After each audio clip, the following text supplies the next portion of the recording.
Hello, today as I walk along, I want to talk about the notion of accelerationism. This is a subject maybe I've covered before. I don't know, but I feel the need to discuss it again. Accelerationism is a belief that is held by some on the dissident right. Now, in its most radical forms, it'll be, people who actually go out and commit crimes, like whoever it was in New Zealand who supposedly shot up the mosque, killed a bunch of innocent people, or was it was it a mosque or was it some other exotic house of worship?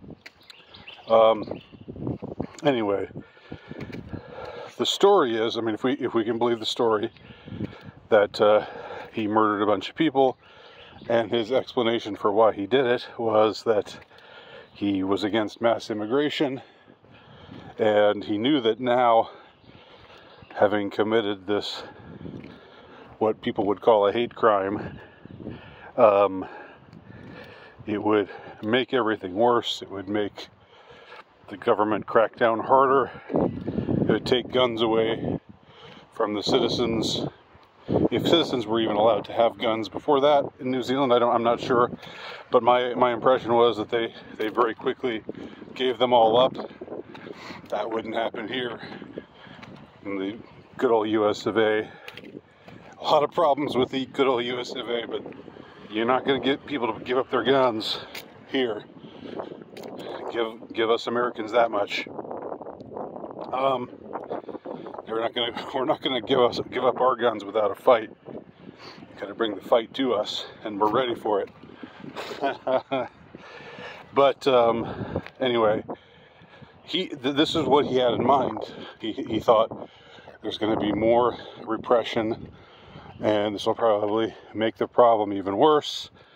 And then that will eventually, when the problem gets worse and worse, eventually it'll lead to a crisis period where there will be so many people pissed off about mass immigration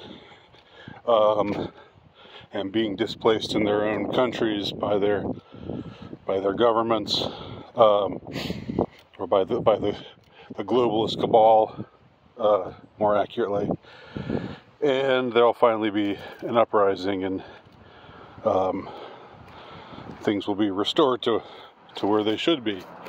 That was his notion of what would happen, and that's accelerationism in a nutshell. Now, I guess, to be fair, there are accelerationists who don't go out and murder a bunch of people, but who still let me just take a minute to appreciate this flag. Trump won, save America. That's what it says. Trump won, save America. It is related. That sign is related to what I'm talking about, but I'm not going to elaborate anymore. So I'm just going to keep this as abstract as possible, or as broad as possible. So the idea behind accelerationism is the worse the better. Because the system can't be saved, and no argument here, I don't believe the system can be saved, then no argument on that point. There is an argument. I do have a very strenuous argument with the rest of accelerationism, but I will concede that the system can't be saved. So anyway, the idea is you'll force a crisis, and then after the crisis, there'll be a restoration by force, if necessary, of proper authorities who will protect the citizenry and won't go in for schemes like mass third world immigration. All right, so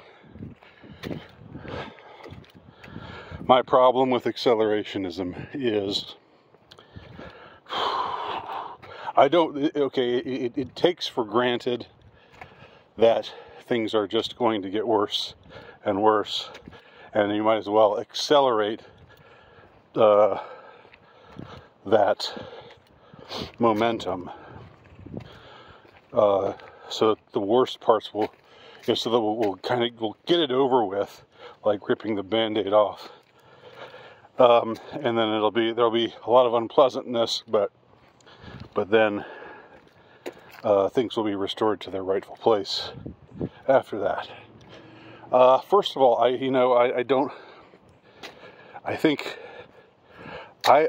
wonder if any accelerationist has children, because if you have children and you care about the state of things, then you don't want your children to grow up in a world where everything is shit.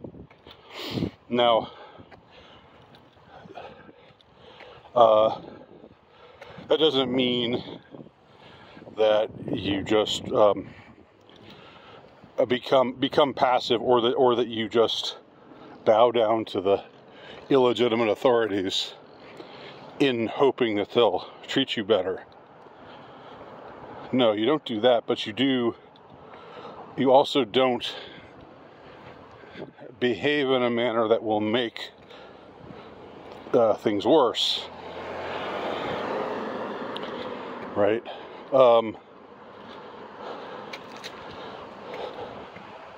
You want to... I get the idea. I totally get wanting to restore something of value. But I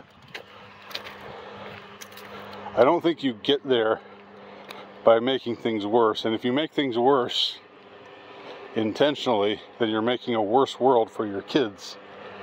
That's why I have a hard time accepting that any true accelerationist could actually be a loving mother or father. The second problem I have with accelerationism is it's built on a fallacy. And the fallacy that it's built on is that once things break down, people will come around to your ideology, to the ideology that you want them to have, when actually, when things break down and it's chaos, and anarchy in the streets, well, there's just as much of a chance that the people will cry out for greater tyranny than that they will call out for your party or your ideology to take over. So take the example of the New Zealand shooter. I should also say a third problem with accelerationism, at least when it comes to people who actually murder a bunch of people, is that murder is wrong. And I don't countenance anything like any activity like that. And I condemn every activity like that, regardless of who does it, regardless of who the victims are. There is such a thing as self-defense, of course, but but I don't agree with, if you're going to say this is really when he murdered all these men, women, and children, he was really doing it in self-defense in a broader sense. Like, that's sophistry, if you want to make that argument. He was defending his people because he was intending for, to make things worse, and then when things got worse, then things would get better. No, that doesn't work. That's completely amoral. So anyway, but back on the idea of when there's chaos, when you've created a situation that things have broken down and there's chaos in the streets, then how do you know that people aren't going to just cry out for swift, some greater tyranny to put everything down swiftly, to stop all of this chaos and to restore some kind of order? And who's there to step in? Your fringe ideology, or the globalist goons? The latter have got a lot more power, a lot more clout, a lot more money than you do. So you're probably playing into their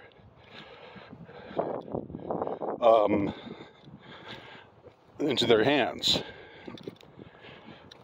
I don't know whether the globalist goons want there to be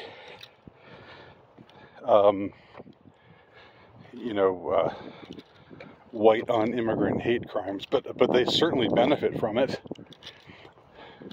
Let me amend that. They probably do want those things to happen because they don't really care about loss of human life. They just want to advance their power and control. And if a white guy shoots up a bunch of brown people in a mosque, they are enabled to gain more power, and there's more. All the things they already claim about white men being domestic terrorists. You find a white man, scratch a white man, you'll find a domestic terrorist. All the rhetoric that you already hear from them. Now they'll have actual cases, real cases to point to. So, no, accelerationism is not good, should not be tried, should not be engaged in. Civil disobedience, yes. Self-protection, protection of your family, yes. And so forth. Do what you have to do to keep your family safe. But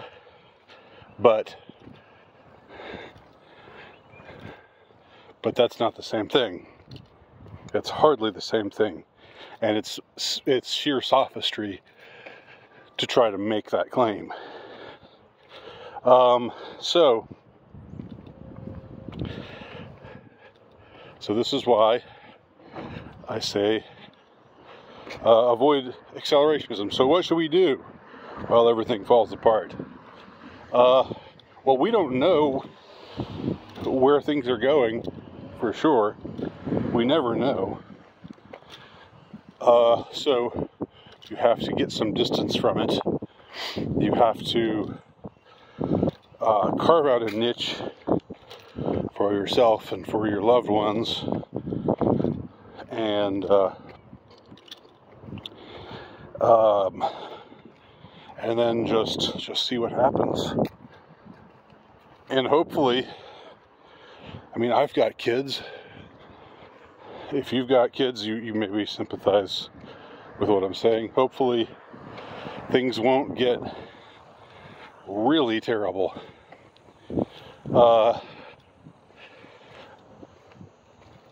But I'm also not counseling just being passive. I do stuff. Do whatever you think, wherever you think your gifts are, to make things better. Then use your God-given gifts to protect your way of life and your family's lives and livelihoods. Do all of that.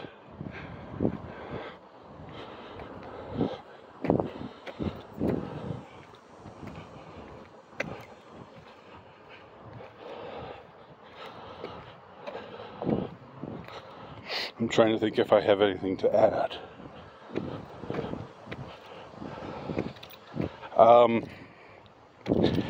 I was in South Africa in 2011, and I remember people talking then. I went from place to place and met with different Afrikaner spokesmen and advocates and activists, and I remember the people were buzzing at the time about how when Mandela dies, then it's on. Things are going to get really bad really fast, because Nelson Mandela, even though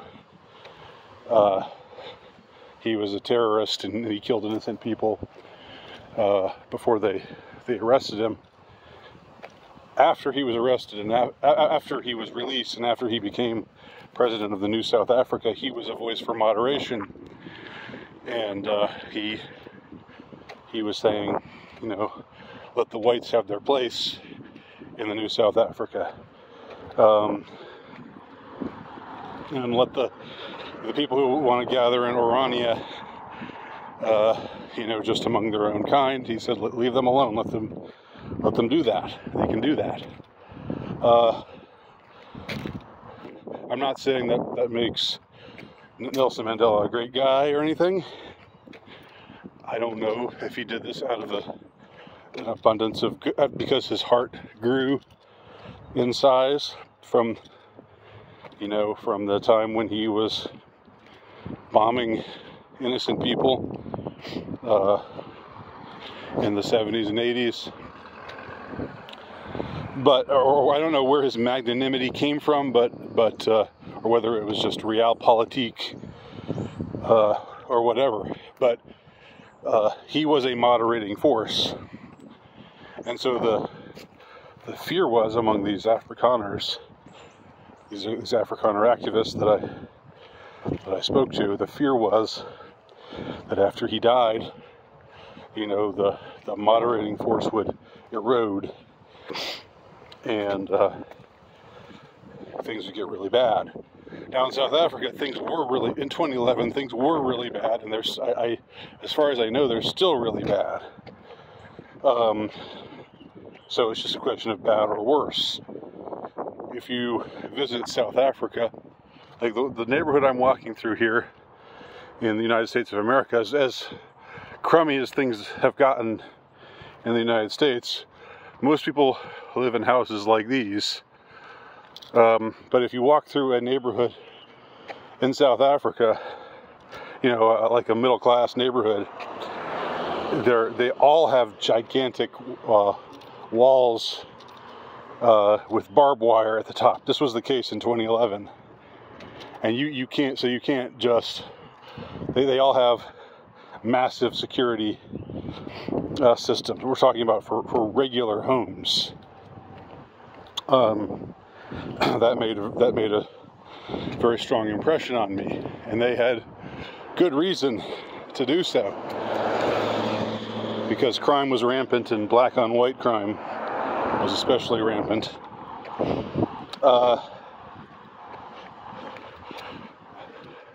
Although there was also, to be fair, there's also plenty of black on black crime too. So anyone with money, black or white or any other race, would be sure to have a ton of security. So things were already accelerated beyond what they're like here in the United States or elsewhere in the West. Even though I would say the United States has declined significantly since 2011, and the West in general has declined precipitously since 2011. But anyway, sticking back to the point I was making, going back to the point I was making, when Mandela died in 2013, there wasn't this mad rush to, there weren't these, they didn't just suddenly, there wasn't this Rwanda-like action where they drove around in cattle trucks and rounded up all the white people and forced them into camps and then shot them or anything like that. All the things that were feared didn't happen. Or they thought that something similar to what had taken place in Zimbabwe earlier would happen in South Africa to the farmers. Now the farmers were especially vulnerable to crime, and some of the crimes that the farmers saw were just absolutely horrific crimes committed against their family members. So, and this is 13 years ago. But I guess I'm just, what I'm saying here is, even in South Africa, where things were definitely worse, way worse, than the United States or most of Europe is today, even with all the problems that are going on. The prediction didn't come true, and so you don't really know what's happening. You don't really know what the future will bring, and you can't really say when A happens, then everything will go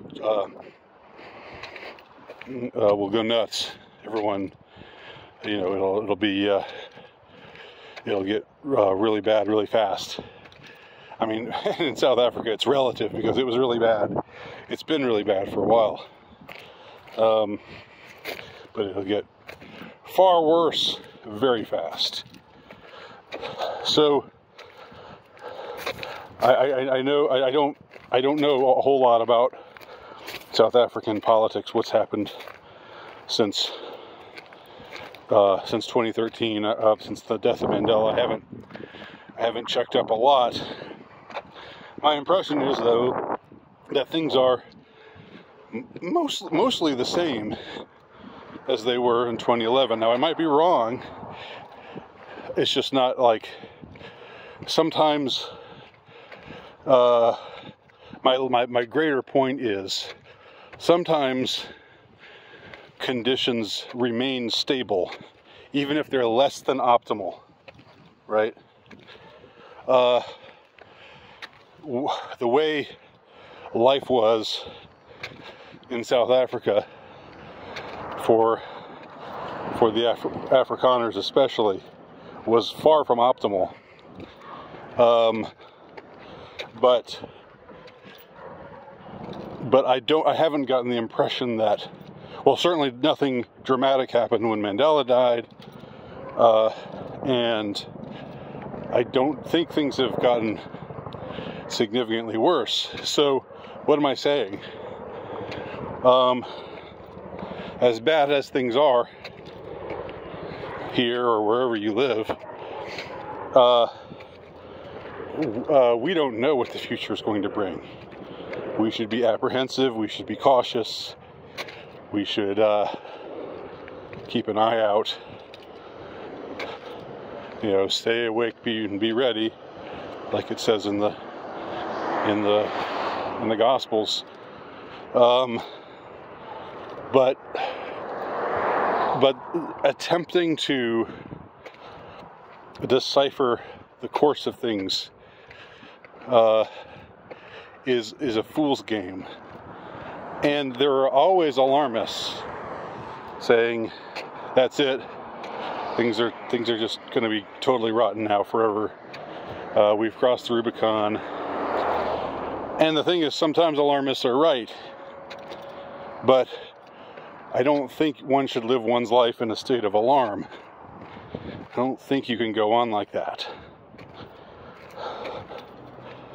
And that's why maybe, I don't know who I'm talking to here. If you're still watching this at this, the 26-minute mark, then God bless you. Maybe consider less engagement with social media. Maybe consider less engagement with news that is upsetting, or with news sites that want to incite your fear and loathing and so forth. I don't know if I've always been innocent myself, or if I've been unduly alarmist from time to time. I'm certainly no optimist. So, but I think it's very important, even for, I think it's important even for me, and I know I'm not very influential, but I know there are people who do watch this channel or read my stuff or whatever, and I really don't want to steer people wrong.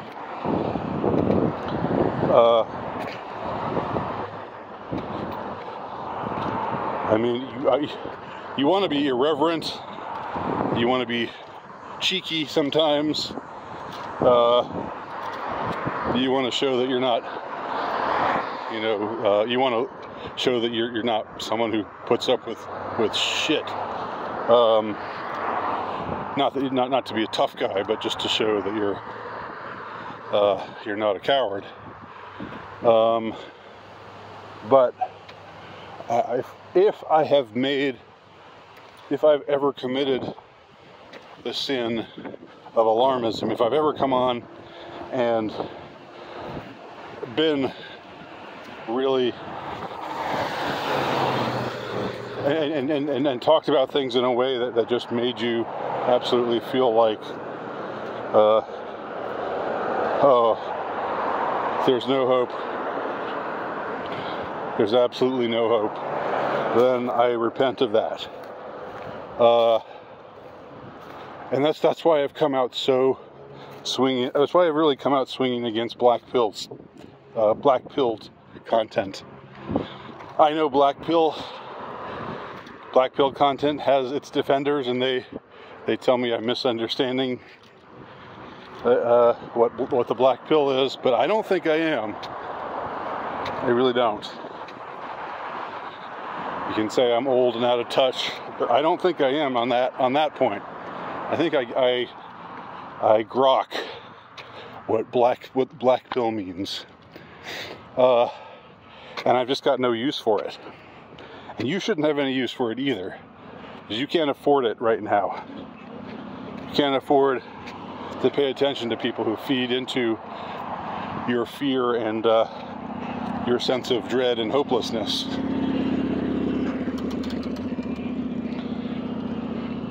So, if listening to me makes you feel dread and hopelessness, even though I've tried to make that not be the case, then stop listening to me. If somebody else makes you feel dread and hopelessness, stop listening to that person or reading that person. It's not always easy, because sometimes somebody's really good.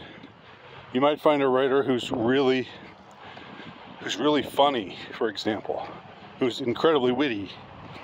And I have someone in mind here. I'm not going to name him by name, but maybe some of you will guess who I'm talking about. Somebody who's been around for a long, long time and who's always extremely entertaining to read, and incredibly talented at what he does, an incredibly talented writer. But I think if you read his stuff, well, I'll just say for myself, I had to stop reading him. No, even though I knew he was excellent. He was an excellent. He is an excellent writer. He's a better writer than I could ever be. But he so relentlessly focuses on the sordid and the miserable, and so relentlessly,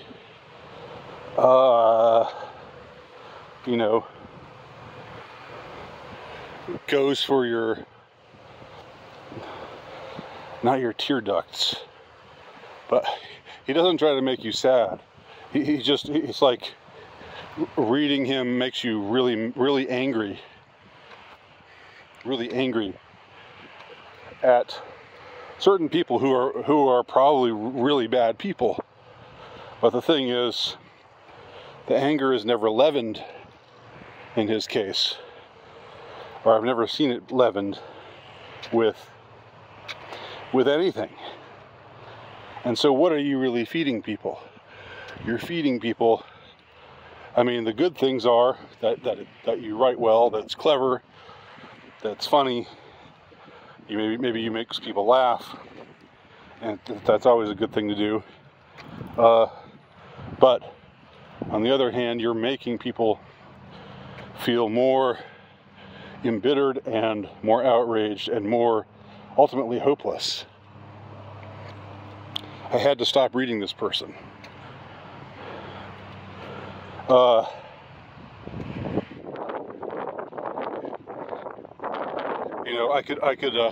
There is somebody else I will mention by name that hasn't been around for a while, but another writer who is I don't know anything about where she is now, but she was, when I read her stuff, she was an incredibly gifted writer, really good at using words, just an exquisite wordsmith, and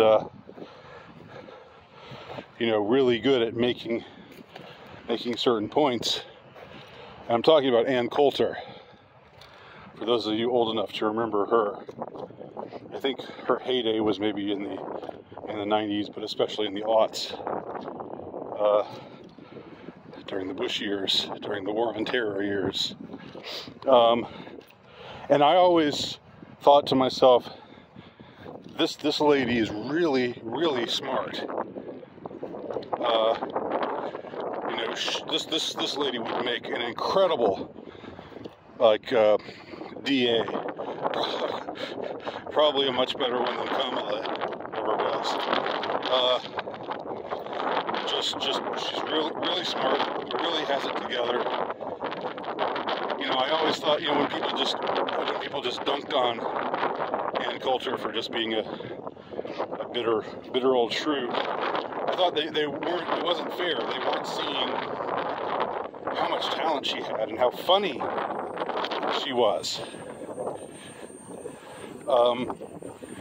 It was just that she thrived on outrage, and that the fact that she thrived on outrage made her say more and more outrageous things, and eventually, even though I really liked her, I had to stop reading her eventually for the same reasons. I thought this is high quality stuff, but it's only making me feel angry, and it's not making me feel inspired. It's not making me feel anything positive, really.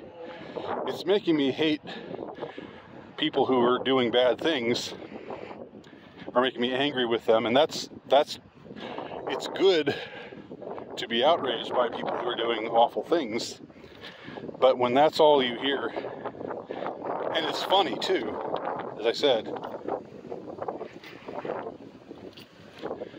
about the other person who I wasn't naming by name, but it's just like my impression was, this is not, this is not like reading Julius Evola. This is not like reading G.K. Chesterton. This is not like reading Soren Kierkegaard. This is not like reading C.S. Lewis. All of those guys that I just mentioned were aware of grave evils and wrote about them very eloquently. But you didn't come away from reading their material feeling just enervated because of all the outrage that they've whipped up in you. You come away from those authors, maybe sometimes a little baffled in the case of Evola or Kierkegaard. But if you can understand what you're reading, you come away thoughtful. It engages the mind more than it does the spleen. So find people like that. Find people who engage the mind and not the spleen. A little splenitism here and there, a little bit of a few mordant takes on this or that idiocy is fine. But just make sure you're not just being led down this path to either despair or just feeling so outraged that you're just drained, and all you have is hatred in your heart for all the terrible people out there.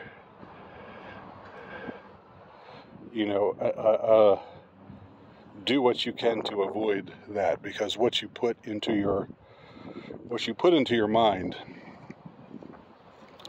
is as important as what you put into your mouth. You want to eat a healthy diet. You want to take care of yourself. You also want to read, and you also want to consume material that is good for your soul and good for your mind, and that doesn't just leave you pissed off and angry and black-pilled. So I didn't know I was going to take things in that direction. I just felt like there's a little bit more to be said after the first 15 minutes where I was talking about accelerationism. Again, thanks to everyone who watched this through to the end. And if you did watch this through, give me a thumbs up if you liked it. Give me one of these if you liked it, just because I kind of like to know who, with these longer videos, who really sticks with it, because I think you're great, and I have an abundant thankfulness for you. I'm thankful to anyone who tunes in for any length of time, but the ones who watch the whole thing, you're special people to me, even though I probably don't know who you are. All right, I'll end it there.